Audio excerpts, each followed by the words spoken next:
The LG Procast is intended for informational and entertainment purposes only. The views or opinions expressed by the podcast hosts and guests do not necessarily reflect the official position of LG. For the latest and most accurate information about LG products, please consult relevant product manuals and related documentation. Welcome to another episode of the LG Procast. I'm Phillip Kriegbaum, and I am up in the LG Electronics North American headquarters up in New Jersey. And I'm joined by Dave Hazel from our LG building team. Terry Frisenda couldn't be here, so I grabbed Dave, and he was able to pinch hit. And I'm super glad you're here, Dave. Thanks for joining us. Thank you, Phil. Happy to be here. And with us, we have a special guest, Susanne DesRoches from NYSERDA. Susanne is the Vice President of Clean and Resilient Buildings with NYSERDA. Also has some experience working with New York City in the mayor's office, I understand.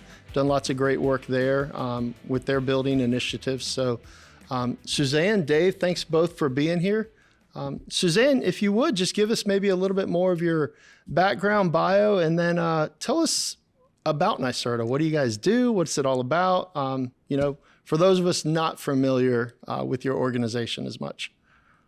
Thanks, and thanks so much for having me today, and welcome to the Northeast. Yeah, I appreciate it.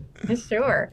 I have been working in the clean energy space now for roughly 15 years. As you mentioned, I worked for the mayor's office in New York City, where I really oversaw all of our clean energy policies, as well as how do we build in a way that's climate positive. Prior to that, I worked at the Port Authority of New York and New Jersey, which oversees all our airports, bridges and tunnels between New York and New Jersey, World Trade Center.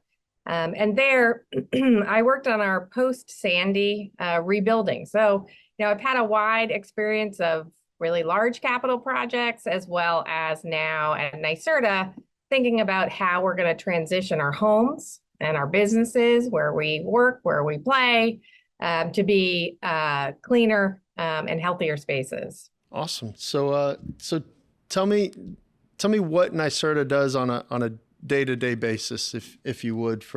And honestly, I'm not as familiar. I know Dave works much more with NYSERDA than I have in the past. So maybe bring me up to speed as a guy who's not super familiar with your organization.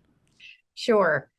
So NYSERDA stands for New York State Energy Research and Development Authority, right? It is a place where we offer objective information and analysis about all of the state's clean energy work, as well as provide innovative programs, technical expertise, and really support to New Yorkers around clean energy. We're the state's clean energy authority, or the state's energy office, which each state has. So what we're trying to do, and especially in the building space where I work, is we're really trying to get our buildings to be a lot more efficient, to waste a lot less energy, right? So first step in saving money, waste less energy, right?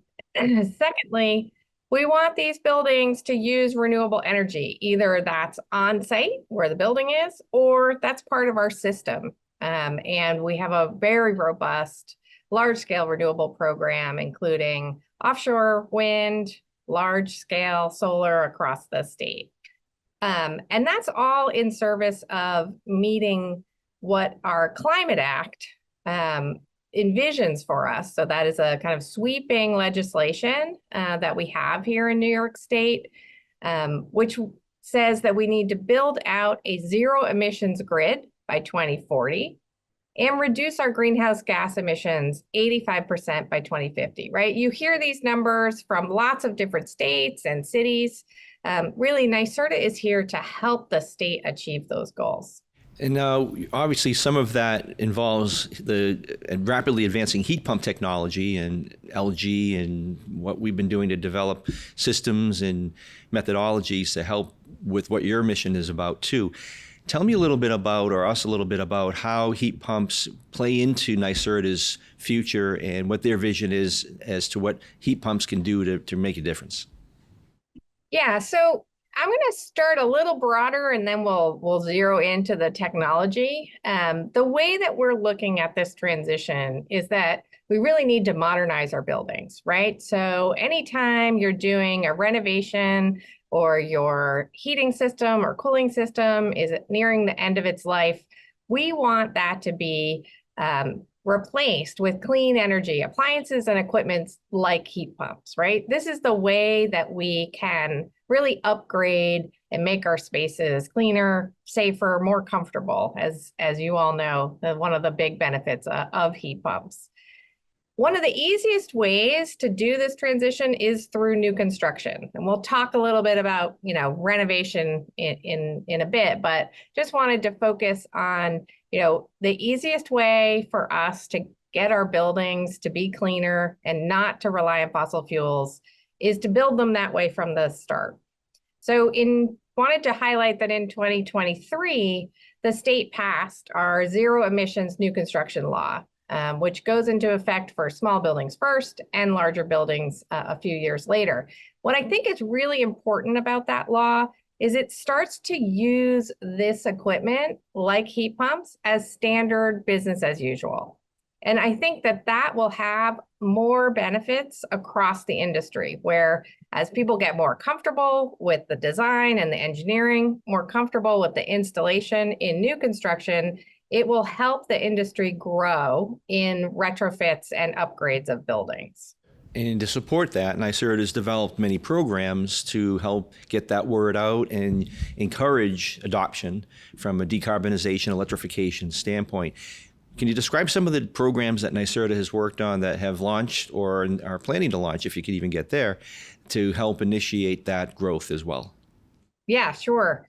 So I'm going to start with some kind of overarching facts here. So from 2021 to 2023, we saw a 23% increase in heat pump installations, right? That's great. And mainly these were supported by a program called New York State Clean Heat. These programs saw in 2021 about 20,000 heat pump installations, and in 2023, about 26,000, right? So we are seeing a growth of those installations, and partially through these programs that the state has. All told, the NYSERDA, in combination with our utility programs, are spending about $6.8 billion of investment to reduce energy use of these buildings and increase the installation of these types of appliances and equipment. So to dive into the programs a little deeper, New York State Clean Heat is a statewide program. As I said earlier, this is one that is administered by the utilities in a coordinated effort with NYSERDA. And it has a very robust network of contractors that help drive awareness and adoption of heat pumps in residential buildings. Some other success metrics, it also has a really robust training program. We've trained over 8,000 individuals, and we have over 1,100 contractors enrolled. That's a pretty big network across the state that's working to deploy these heat pumps. So you guys have your own training facilities and curriculum that you do? So we have a whole workforce development program here at NYSERDA, and it works with both local communities and contractors across the whole state, depending on where the needs are, through different training facilities, as well as at contractors' home base as well. Yeah, as we know, there's a shortage and growing shortage of contractors in a lot of the trades. So love to hear that. Love to hear that you guys are tackling that piece of the issue as well. So yeah, many of the equipment, heat pump equipment manufacturers, LG in that mix as well, are working with you to develop that training baseline for going forward into careers and opportunities within the green energy segment. And we see that growth as something that really should be embraced, and we champion NYSERDA's efforts in doing that, and we want to help collaborate further in that development as well. If Right. there are installing contractors that have yet to learn more about getting involved in NYSERDA's ongoing programs, how can they contact you or NYSERDA to develop a relationship better than they do currently now? So there is a treasure trove of information on our website, which is just nyserda.my.gov. And the way that the website is set up is really from whatever vantage point you're coming to it. So if you're a contractor, there's a section for contractors. If you're a homeowner, there's a section for homeowners. So whatever information that that you're looking for around training or other types of programs that we have will be on our website. My understanding, you guys are involved pretty heavily in the incentives, rebates, things like that. Everybody likes incentives, right? They like the free money and stuff like that, and the things that help make this technology affordable and attainable. Can you tell us a little bit about what NYSERDA and you are doing in that space, both for contractors and for homeowners and building developers? So, yeah, it's a couple different areas, but if you can tackle all those. Sure. So let's start with residential. And that is both applicable to residential contractors as well as homeowners. The Inflation Reduction Act that was passed under the Biden administration. Let's talk first about federal tax credits, right? There's a tremendous opportunity and a huge amount of IRA, as we call it, is actually tax credits, right? So homeowners, and again, if you Google NYSERDA IRA tax credits and you're in New York State, you can get a whole list of what the tax credits are. And those will last until 2032, right? So you've got some time to apply for those tax credits. So right off the bat, any homeowner across the country can take a look at what's available there. It's for energy efficiency and heat pumps, as well as some other sort of ancillary services that the house may need in order to do the upgrade. So here in New York, we focused the IRA rebates first on our low and moderate income New Yorkers, right? These are folks that really need the money the most, and most of the federal rebates do have income caps on them in order to drive that money to low and moderate income. We have a program called Empower Plus. This program in different forms has been around for about 20 years. Certainly was an early energy efficiency, state energy efficiency program, and we've used it as a platform to incorporate the IRA rebates to get that money to go further, right? We want to get to more homes. We want to get these homes to be energy efficient or heat pump ready, as we call it, and then go to electrification or changing their heating from whatever delivered fuel or baseboards or whatever they're heating with today to electrification. These homes can receive up to $8,000 worth of incentives for heat pump installation. So again, it's a pretty rich rebate. That's huge, yeah. Yep. And we supplement that with our existing funding that Empower already has. That's state funding. So you were talking about the future. This fall, we expect to roll out appliance rebates at retailers. So this will be point of sale at the store. Again, it is income qualified, but we expect to roll that out in the fall, starting with heat pump dryers. So we're really looking forward to seeing how that rebate program takes off. Cool. On a side note, LG makes a really nice heat pump dryer. Yes, we do, by the way. Excellent. Susanne, also the new construction realm, I just wanted to tap into that for a bit. I work with a lot of architects, developers, new construction, remodelers as well, and they are thirsty for where this technology can help them build a better business going forward. And I think NYSERDA does a great job on putting together these programs to help them get down the pathway in a way that makes them more profitable, a better, more resilient building for their customers. How can the installing contractors learn more about the ways that builders need to collaborate with them so that they can work together on these solutions, instead of, sometimes I hear pushback with some of the energy efficiency code changes that are being introduced every 3 years thereabouts. There's some builders that are hesitant to just adopt those by rote, and if they understood the technology helps them get to the efficiency goals you're trying to get more folks to be electrified with, then how can the contractor connect with the builder in that capacity via NYSERDA's efforts? Yeah, it's a great question. We spend a lot of time in the residential space thinking about the full supply chain, right? And that is not just equipment supply chain, but the contractor and what the contractor needs. We have an initiative called Clean Heat Connect. So again, you can just Google NYSERDA Clean Heat Connect. And what we're doing is partnering with an upstream network of manufacturers and distributors like LG to build tools and resources and training for installation contractors, right? And this can be for retrofit, it can be for new construction. If you go on that website, there is a very long list of resources, but they're not overwhelming. They're usually a 1-pager or a 2-pager PDF. Really gives you a highlight and an overview of what is that technology.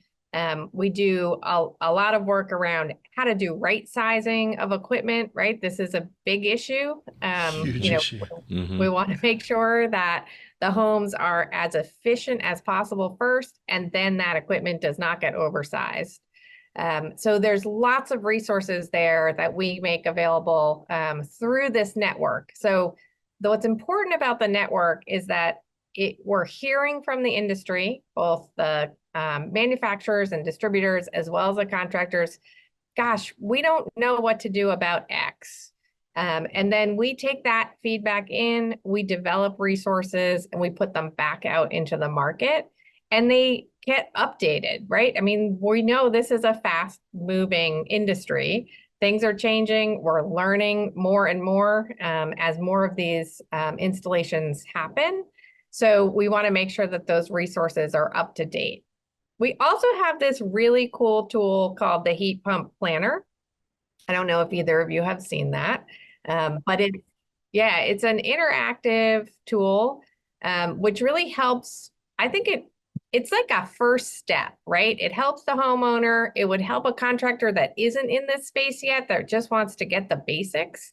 And you sort of navigate around a home, clicking on these little pluses, and it'll pop up and show you, okay, this is what's useful in this area of the home. These are the types of equipment available. And so we're continuing to build out those tools because we know, as you said, like there's a lot of the industry that's kind of, waiting to see what happens and really needs some of these tools and resources to be able to feel comfortable diving into this. Yeah. So what does the Heat Pump Planner do? How do they use it? What do they get back from it when they're using it? Yeah, so I mean, it really helps you understand what different kinds of equipment work in different spaces. So you can say, I live in an apartment, I live in a 1-family home, I live in a 1 to 4 family home. And it will sort of tell you, okay, this is are you ducted already? So if you're ducted, you want this kind of system. If you're not, you're going to be looking at, mini splits. It's very interactive based on, the situation that you have in your home, or if you're a contractor, it can really give you that initial baseline of what all the different combinations are.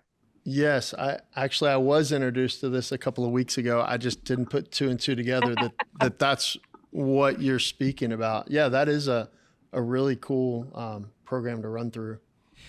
One of the things too, I think we probably should touch on is that many folks on this in this audience understand heat pumps in general. That's the target audience, and they understand what heat pumps can do. But the general public hears the term heat pump, and what we want them to understand is that not all heat pumps are equal. They're not created equal. They're not one term fits all. Because up in the Northeast here, as you know, Suzanne, we've got the cold climate elements that we need to address on days that are down to minus degree temperatures. That's and right. how does the cold climate heat pump technology differ from the standard heat pump of old that many folks typically remember to be not working very well below 30, 32 degrees, because the electric strip heaters would need to energize and the electric bills would skyrocket. So a lot of pushback comes from the heat pump world wording saying that, oh, they don't work up in the Northeast here. They're not efficient, they're not effective. We want backup heat just in case.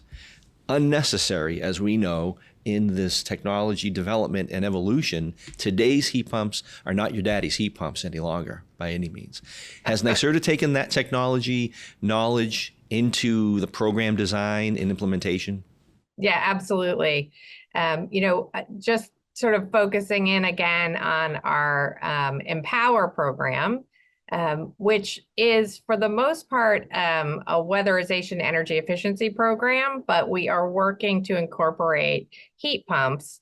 And just to sort of pause here and say, that technology works really well and is at cost parity for certain kinds of existing systems, but not all existing systems. So we're really looking at the moment in our Empower program, delivered fuels, electric resistance, or those baseboard heaters, as well as propane, really to target and ensure that we are maintaining affordability, right? This is a critical aspect of using these heat pumps and making sure that we're deploying them in a way that is responsible to our low and moderate income New Yorkers. So going back to the cold climate heat pumps, our programs are really encouraging the use of those, especially if we're doing a full replacement of the heating system.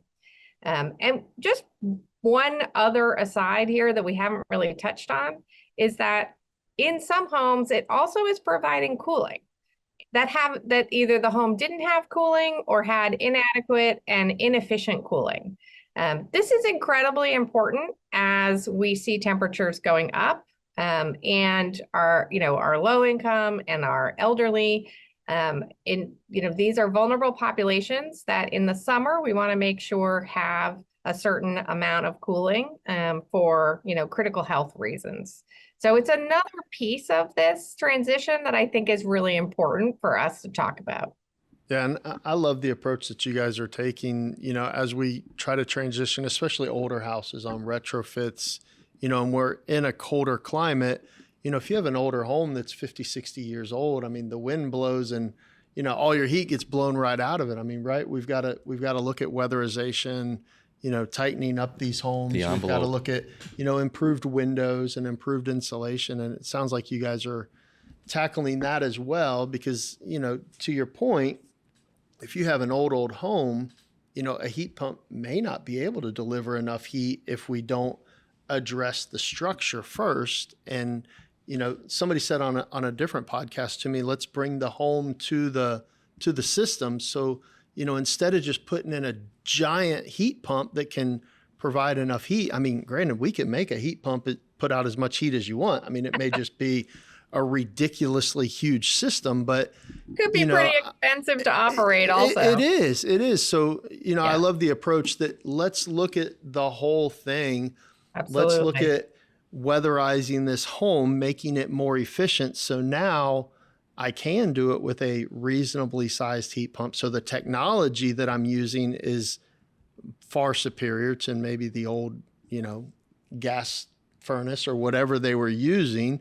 But then also the home needs a lot less heat because, hey, we swapped out the window and we, caulked up all the air leakage in the home and all that kind of things like that. So, I love that you guys are more than just, oh, if you put in a heat pump, here's some money.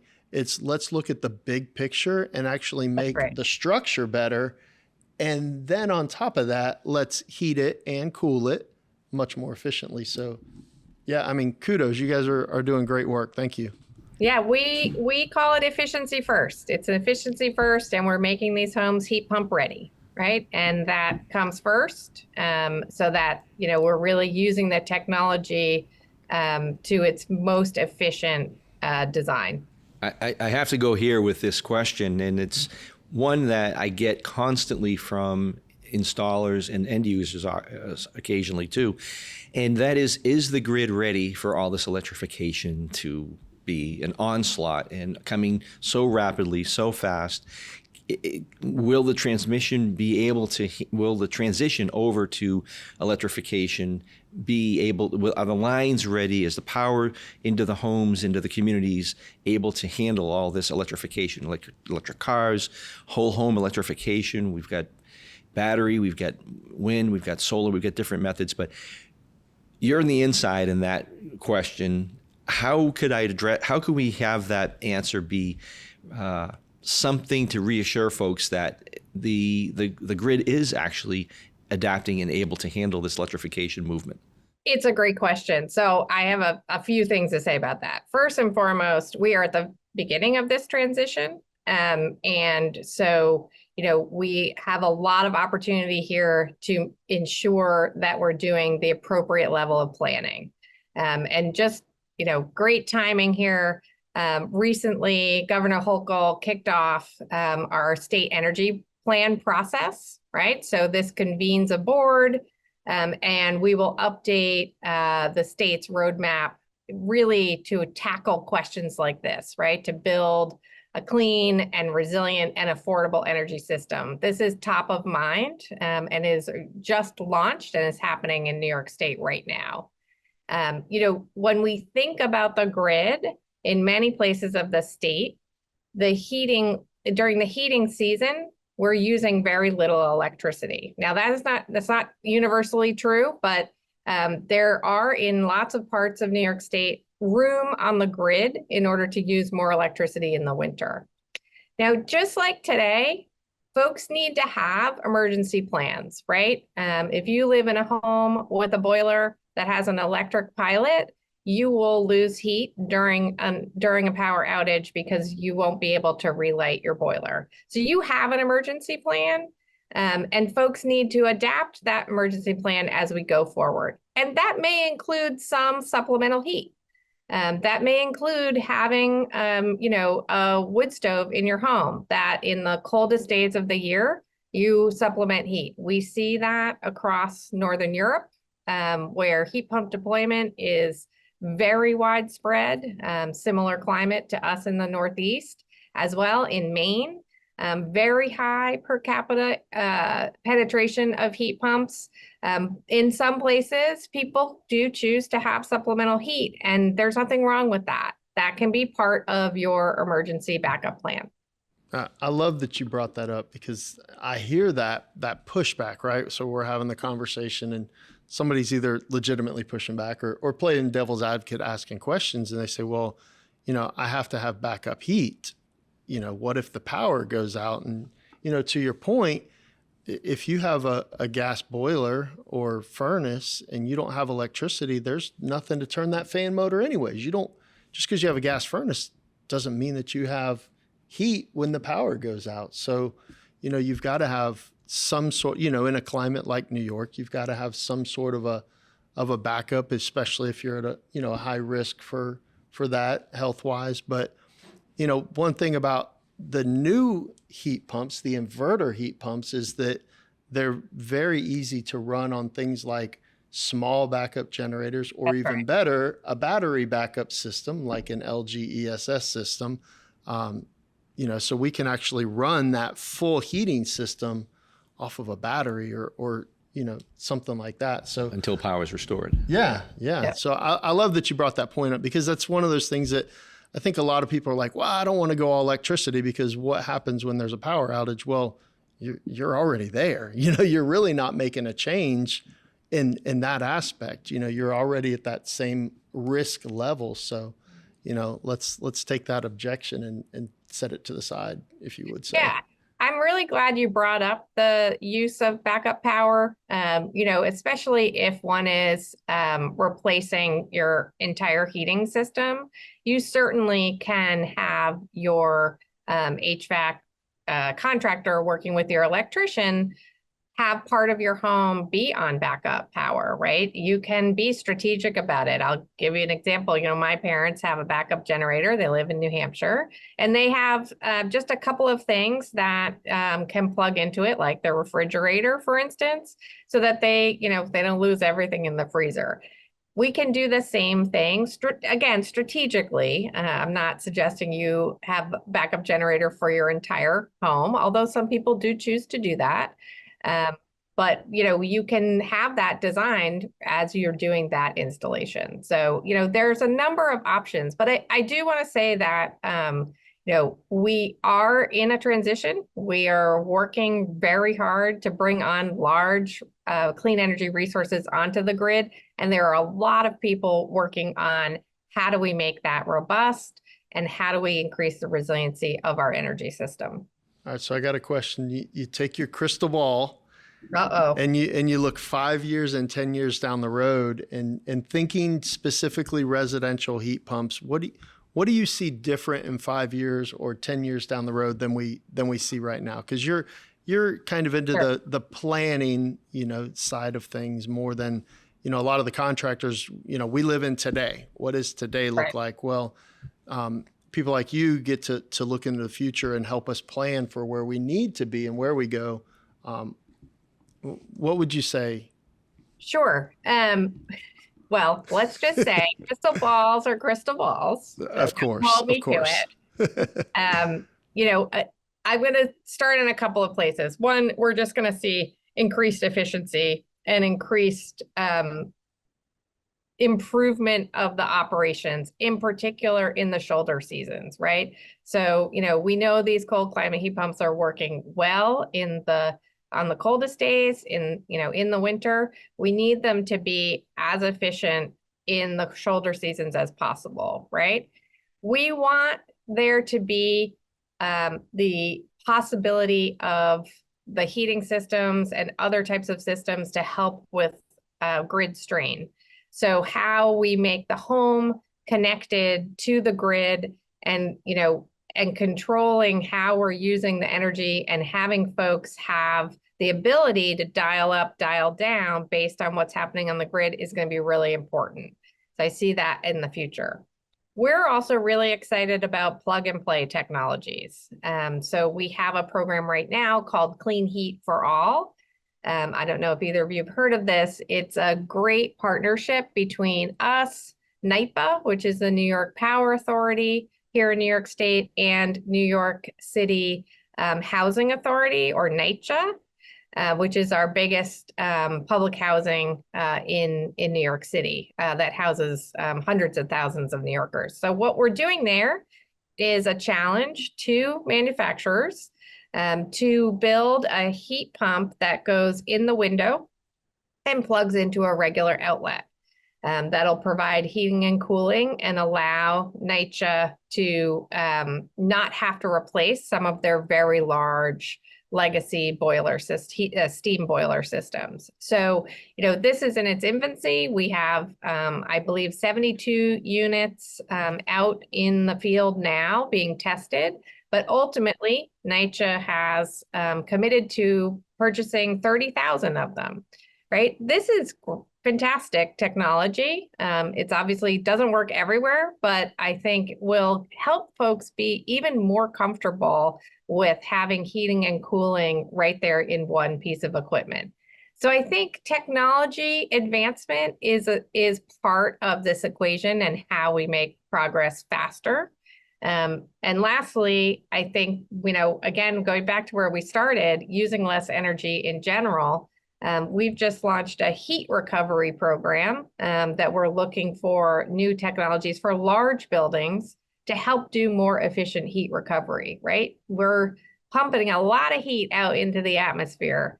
And ways for us to, even through potentially a thermal energy network, now I'm getting into the crystal ball 10 years out, but how are we sharing this resource at a community level, right? Can you pull from a big user that's generating a lot of heat and bring that to a residential community? These are things that, we're really thinking a lot about and trying to promote within the market.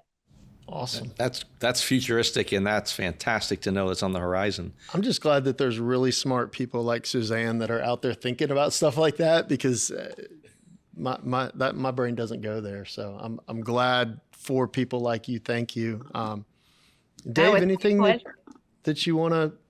I think it's great, Theo. I think to wrap go toward a wrap now would be if listeners wanted to learn more about some of the topics we've talked about, or certainly more about NYSERDA and their programs, and where the coverage area is for NYSERDA. I know this is a nationwide audience listening, but the modeling that NYSERDA is implementing into the field is one that can be replicated by many other similar organizations throughout the country that might not have the developmental elements down the pathway you've already gone.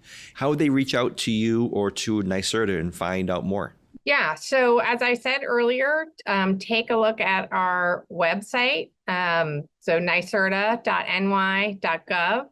There are if you drill down into some of the residential programs, there are emails depending on what it is that you're interested in. So dig around there. We have we're available through a number of different channels that you can find on the website to answer questions. Always happy to do so. I do want to say that even for our future looking work, this industry plays a huge role in this transition, right? The manufacturers, distributors, contractors, you all have a really big role to play, which is exciting on the business end, right? There are new technologies out there. There's a lot of transition that's going to happen, and this is a big opportunity. So we're excited to partner with you as we, make more and more progress over the coming years. And we're constantly finding ways to do that collaboration and increase the relationship and the comfort level that each has as the technology from our manufacturing capabilities improves. How does that dovetail with what the needs of the market are and where it's going? Absolutely. Yeah. Phil? Before we close, anything that you want to chime in that we haven't asked that you're just itching to get out to tell people? Anything that you want to share before we wrap up? Yeah, I did want to circle back just to talk a little bit about where these opportunities are for all this IRA money right now. Oh yeah, right? please. So please. There are 14 states that have been awarded their full funding, so that's fantastic. Some of those states are Arizona, California, Hawaii, Indiana, Maine, New Mexico, New York, Rhode Island, Washington, and Wisconsin. So lots of states around the country have this money available for folks to tap into. And I think contractors are an incredible conduit to educating their customers about what's available to them, both on the tax credit side, but also these rebates. So, we really need folks out there letting the public know that this money is available, and let's use it. My understanding is that part of all of those incentives is there's tax credits currently in place for everybody in every state right now federally. That's correct. And then the IRA money is being sent to each state, and then each state individually puts together a plan on how they're going to implement it. So everybody right now should be looking at the federal tax credits that are already active, and those states that you listed off, and obviously more states to come, they need to get with their local state and see how that money's being provided to the community. That's right. Am I saying that right? So like if I'm sitting here listening from Georgia, that's where I live, I need to go to Georgia to figure out, hey, what's the IRA money look like for my state? Who qualifies for it? Who qualifies for it? And how to apply for it. Right, and how to apply for it. Am I going down the right path for people listening around the country? Okay. If you want to be a little more specific, it's usually coming through your state energy office. Okay. So Georgia will have a state energy office, and typically those offices are the ones that are administering the rebate money. Awesome. Well, good. When we, as a manufacturer, just being part of the huge ecosystem, we're trying to do our part with keeping up with what rebates and what incentives, and it's just a huge task. But and which equipment qualifies Yes, for these programs, yes. and make sure they're applied correctly, and not just to size equipment to get a rebate. And It needs we're to be looking to build the specific for the- equipment that qualifies for it too, right? Correct. You know, Energy Star ratings and all that stuff. So Application specific, and it's got to be a good fit, not just for the rebate money only. That's a complement to a proper install. yeah. That's right. Dave, Suzanne, thank you so much. It's been great here today. Dave, thanks for jumping in, filling in for Terry. We obviously miss him, but you did a wonderful job. Thank you. Thanks for joining us. I appreciate you bringing a lot of your expertise, especially from the Northeast market, areas that I'm not super familiar with, being a Georgia boy. So thanks for being here. Suzanne, thank you very much for your time today. It was great to meet you. I look forward to meeting you in person, hopefully sooner rather than later. But thank you for the work that you're doing, helping us make a more sustainable, cleaner environment for all of us. So we appreciate you and all the people at NYSERDA and the hard work that you're doing. So again, thank you very much. Thanks so much for having me. And you guys are doing amazing work, both at LG and all of the contractors and installers on the line. So keep up the good work. Absolutely. Absolutely. And everybody, thanks for joining us today. Hope you've enjoyed this episode of the LG Procast, and we will see you next time. Take care.